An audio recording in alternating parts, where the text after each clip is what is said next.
திருவாரூர் மாவட்டம் திருத்துறைப்பூண்டி அருகே ஆதிரங்கம் சேகல் கிராமத்தில் அமைந்துள்ள ஸ்ரீ அங்காள பரமேஸ்வரி ஆலயத்தில் மாசி மாத மகா சிவராத்திரியை முன்னிட்டு காலை யாக பூஜையும் மகா பூர்ணாகதி தீபாராதனையும் நடைபெற்றது.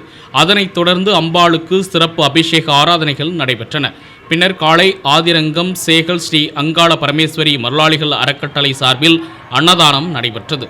தொடர்ந்து அதிர்வேட்டுகள் முழங்க 1000க்கும் மேற்பட்ட பக்தர்கள் பால்குடம் மற்றும் செடில் காவடிகள் கோவில் அருகே உள்ள குளம் வழியாக கோவிலை சுற்றி எடுத்து வந்து பக்தர்கள் தங்களது நேர்த்திக்கடனை செலுத்தி வழிபட்டனர். அதனைத் தொடர்ந்து அம்பாளுக்கு பாலாபிஷேகம் நடைபெற்றது. இதில் சுற்றுவட்டார பகுதிகளைச் சேர்ந்த ஏராளமான பக்தர்கள் கலந்து கொண்டு சாமி தரிசனம் செய்தனர்.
செய்திகளை உடனுக்குடன் தெரிந்து கொள்ள உங்கள் அரசு நியூஸ் சேனலை பாருங்க.